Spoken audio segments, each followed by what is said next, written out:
কি অবস্থা? নেহা তুই এখানে? আমি না বুঝলাম না, মানে এটা যেমন তোর বাসা তেমন তো আমারও বাসা, তো আমি আইলে তুই এরকম চমকায় যাস কেন? তুই তো আসিসই টাকা পয়সা না হলে ঝগড়াঝাটি করার জন্য, এবারই মেয়ে হিসেবে তো আর আসিস না। চমৎকার। আর তুই মনে হয় বাসা বসে বসে খুব ভালো কাজ করস। অন্তত তোর মতো তো আর করি না। এই চুপ কর তো। মা যেখানে তোর বিয়ে নিয়ে এত স্বপ্ন দেখে আর সেখানে তুই প্রেম করে মাকে কষ্ট দিতে চাস? তুমি ঠিকই বলছিস নেহা। জানিস মা না কাল রাতে আমাকে বিয়ের কথা বলতেছিল। এখন আমি কিভাবে রায়হানের কথাটা মাকে বলি বলতো? তুই কি পাগল? তুই যদি মাকে তোর পছন্দের কথা বলিস তাহলে মা কি পরিমাণ কষ্ট পাবে তুই কি জানিস? আমি এখন কি করব তাহলে? আমি তো রায়হানকে অনেক ভালোবাসি, ওকে ছাড়া আমার দম বন্ধ বন্ধ লাগে। ভুলে যা ওই ছেলেকে, ভুলে গিয়ে মায়ের পছন্দ করা ছেলেকে বিয়ে কর। কি করে ভুলে যাব আমি? ও আমাকে অনেক ভালোবাসে আর ও তো আমার জন্য অপেক্ষা করবে।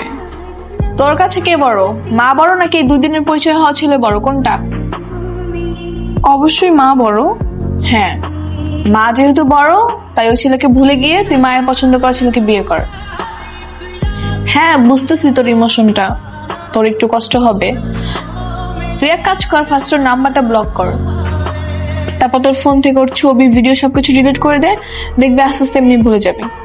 আচ্ছা শোন না, আমি একবার মাকে বলবো রায়হানের কথা, যদি মা রাজি হয়। আরে না না, এই কাজ ভুলেও করিস না। মা তো তোর জন্য পাত্র পছন্দ করে ফেলেছে, এইসব কথা বললে মা অসুস্থ হয়ে যাবে টেনশনে টেনশনে। তুই কি চাস মা অসুস্থ হয়ে যাক? না না, আমি চাই না মা অসুস্থ হয়ে যাক। হ্যাঁ তাহলে আমি যেটা বলছি তুই সেটাই কর, ওর নাম্বারটা ব্লক কর যা। ব্লক করে দিব? আরে তুই আমার কাছে দে তো। কোনটা নাম্বার? ওই তো উপরের নাম্বারটা।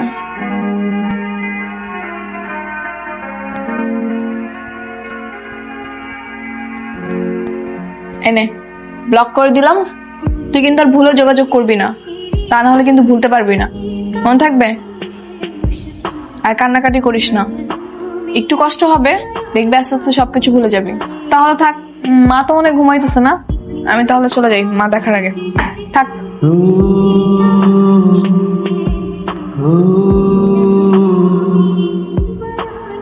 নাম্বারটি ব্যস্ত আছে।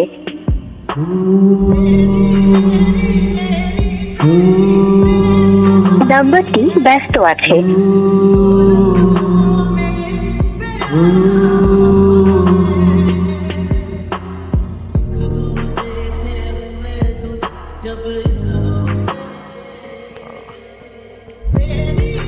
হ্যালো হ্যালো, কে? আমি আরিফা। কি ব্যাপার, আমি এতবার তোমাকে কল দিচ্ছি, কল বারবার বিজি বলতেছে কেন? তোমাকে সবকিছু বলতেছি, তুমি আমার বাসার নিচে আসো। আরে আমি তো অলরেডি তোমার বাসার নিচে দাঁড়িয়ে আছি। কি বলো? আচ্ছা দাঁড়াও আমি আসতেছি। ঠিক আছে।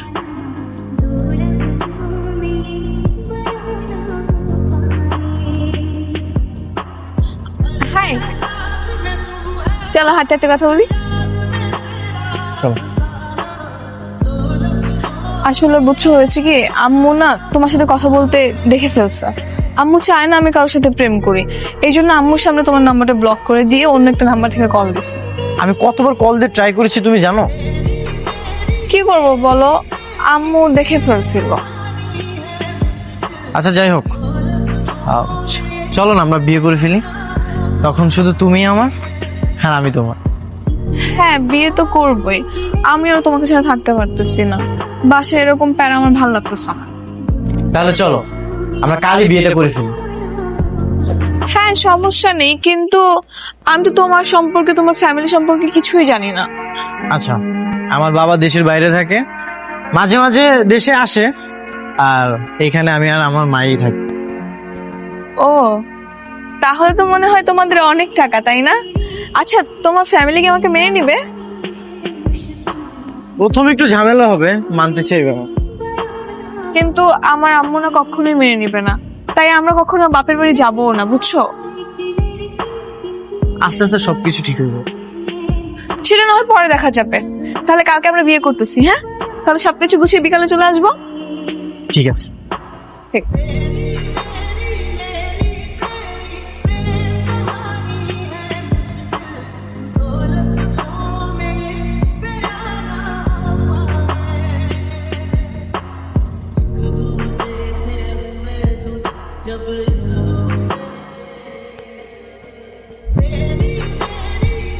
আসতে কোনো ঝামেলা হয় না তো? না, কোনো সমস্যা নাই, চলো। ঠিক আছে, চলো কাজী অফিসে যেতে। হ্যাঁ।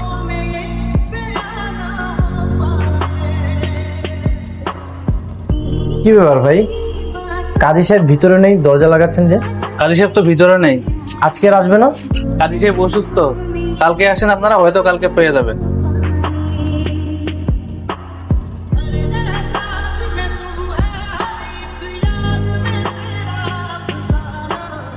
অসুস্থ হওয়ার আর সময় পাইব? এখন কি করব আমরা? কি আর করব, এই এলাকাতে তো একটাই কাজী অফিস। আচ্ছা, একটা কাজ করি, চলো কালকে আমরা বিয়েটা করি। তাহলে আমি আজকে কোথায় থাকবো? আমার বাবা আমাকে একটা ফ্ল্যাট গিফট করেছিল, সেখানে মাঝে মধ্যে থাকি, ফ্রেন্ডদের নিয়ে আড্ডা দিই আর কি। সেখানে যাবে? হ্যাঁ, এটা তো খুবই ভালো হয়। ঠিক আছে, তাহলে ওইখানে আমরা রাতটা কভার করে দিই। একটা রুমে তুমি আর একটা রুমে আমি। ঠিক আছে, চলো।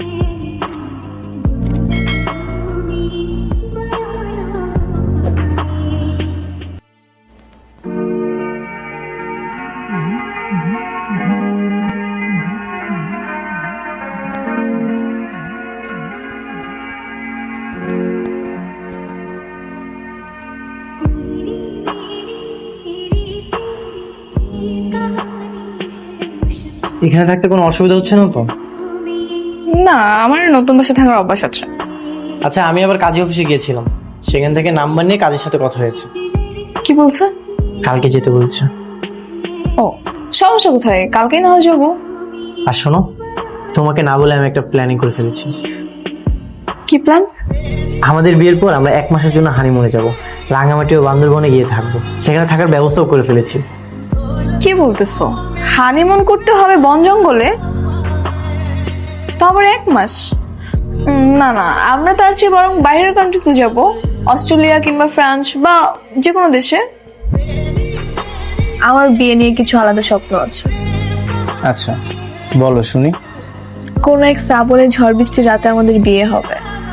বাহিরে তীব্র শোষো বাতাসের আওয়াজ, আর বাসর ঘরে আপনি আর আমি।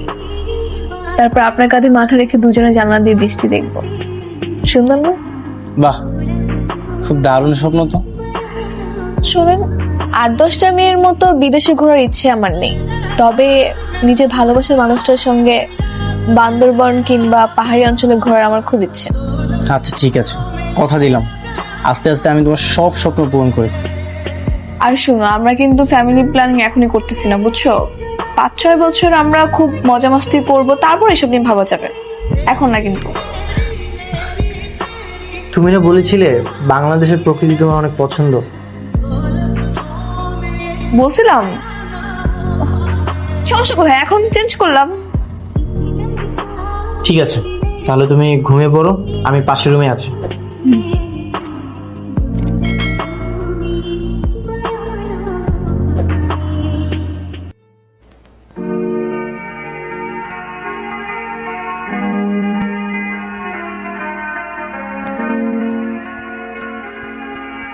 ব্লগটাকে খুলে দিব? না থাক, মা তো আমার বিয়ে ঠিক করে রেখেছে, আমার জন্য মা কষ্ট পেতে পারে। কিন্তু রাহেনটা ছাড়া তো আমি থাকতেও পারছি না, কি যে করি। দোস্ত, তুই এখানে বসে আছিস? জানিস কালকে কি হয়েছে? নেহা তোর মতো পোশাক পরে রায়হান ভাইয়ের সাথে গেছে কাজী অফিসে বিয়ে করতে। কি বলতেছিস? তবে সম্ভবত কালকে বিয়েটি হয়নি, আজকে হবে। রায়হান আমাকে চিনতে পারলো না? তোদের দুই বোনকে তো আমি মাঝে মধ্যে চিনতে পারি না, রায়হান ভাই কিভাবে চিনবে বলতো? আমার বিশ্বাস ছিল ও আর যাই করুক আমার সঙ্গে কখনো কিছু করবে না।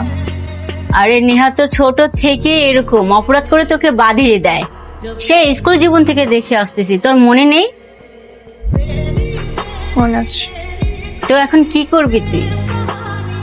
আচ্ছা, তুই কি ওদের বাসাটা চিনিস? আমি কালকে ওদের পিছনে ফলো করছি, আমি বাসা চিনি। তাহলে এক কাজ করি, ওই বাসায় যাই আমি। তারপর আগে যাই, তারপর দেখবো কি করা যায়।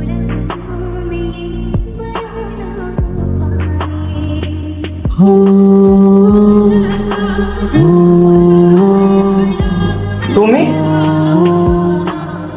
আমি আরিফার জামজ বোন নেহা। আরিফা তো আমাকে জমজ বোন সম্পর্কে কিছু বলেনি। ও হয়তো বলতে ভুলে গেছে। আচ্ছা আমি ভেতরে যাই, ওর সঙ্গে আমার কিছু কথা ছিল। ভিতরে আছে।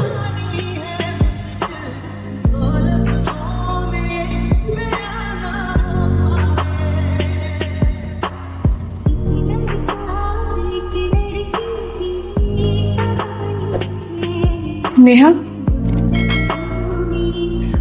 তুই এটা কেন করলি? হ্যাঁ করেছি আমার স্বার্থের জন্য। এটার জন্য তো আমি কাউকে কৈফিয়ত দিতে পারবো না। তুই তো জানতি না আমি রায়হানকে পছন্দ করতাম, তাহলে তুই আমাকে ভুল বুঝিয়ে কেন তুই নিজের করে নিল ওকে? এত কিছু আমার দেখার দরকার নেই, আমারও রায়হানকে ভালো লাগে। আর তোর যদি মন চায় তাহলে তুই রায়হানকে সবকিছু বলে দিতে পারিস, আমার কোনো সমস্যা নেই। না, কারণ তুই যেটা করতে পারিস সেটা আমি করতে পারি না। তুই আর আমি এক না। তাহলে এখানে কেন আসছিস? আসলাম দেখতে নিজের মায়ের পেটের বোন কিভাবে আমার সঙ্গে প্রতারণা করে, সেটা একবার নিজের চোখে দেখার ইচ্ছে হলো। দেখা শেষ, এবার চলে যা। হ্যাঁ জানি, মা না থাকলে হয়তো আমি তোর মুখোমুখি হতাম, কিন্তু আমি হব না। কারণ আমরা নিজেরা মায়ের পেটের বোনরাই যদি ঝগড়া করি তাহলে মা খুব কষ্ট পাবে। আর আমার ভাবতেই খুব অবাক লাগতেছে, যেই বোনের জন্য আমি মায়ের থেকে টাকা চুরি করে এনে তাকে দিয়েছি, যেই বোনের জন্য আমি মায়ের বিরুদ্ধে গিয়ে তাকে এত সাপোর্ট করেছি, সেই বোন কিভাবে আমার সঙ্গে এটা করতে পারলো? আরে ধর বাদ দে, সব ইমোশনাল কথা নিয়ে আইস আমার সামনে। ট্রেন থেকে যা। আমি আশা করবো তোর এই পরিচয় নিয়ে কখনো রায়হানের সামনে আসবি না। ঠিক আছে, আমি না হয় কিছু বলবো না, কিন্তু রায়হান যদি সত্যিটা জানতে পারে, তুই পারবি তোর সঙ্গে সংসার করতে? থাকতে পারবি? রায়হান কখনোই বুঝবে না, শুধু তুই কিছু বলবি না। ঠিক আছে, বলবো না, কিন্তু আমি আবারও বলতেছি তুই কাজটা একদমই ঠিক করিস নি আমার সাথে।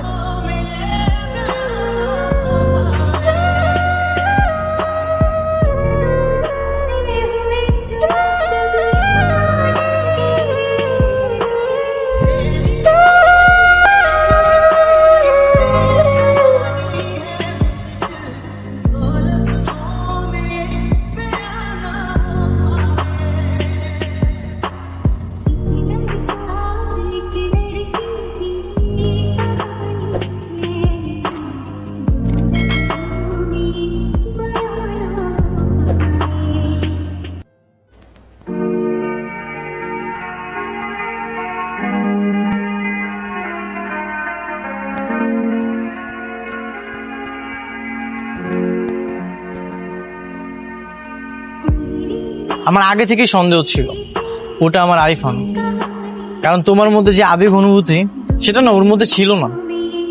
মানে? দেখো, আমি কিন্তু এতক্ষণ দাঁড়িয়ে দাঁড়িয়ে তোমাদের দুই বোনের সব কথাই শুনেছি। কি শুনেছেন আপনি? সবকিছু। তুমি তো জানো আমি তোমাকে অনেক ভালোবাসি, তাই না? তারপরেও কেন তুমি তোমার বোনের কাছে রেখে আসতে চেয়েছিলে আমাকে? আমি ভেবেছিলাম আমি কিছুই বুঝতে পারবো না। একটা কথা কি জানো, চেহারার মিল থাকলে হয়, মনেরও মিল থাকতে হয়। আমি না তোমাকে অনেক ভালোবাসি।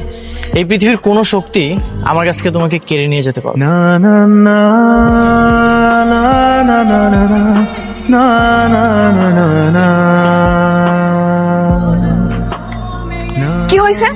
বারবার কল দিচ্ছ কেন? একটা খুশির খবর আছে নেহা। কিসের খুশি খবর? তুমি না বলছিলা আমি গাড়ি কিনলে আমার সাথে আবার সম্পর্কটা ঠিকঠাক করে ফেলবা। হ্যাঁ আমি না গতকালকে একটা গাড়ি কিনছি। সত্যি? হ্যাঁ সত্যি। ঠিক আছে, তাহলে আমি এক্ষুনি আসতেছি।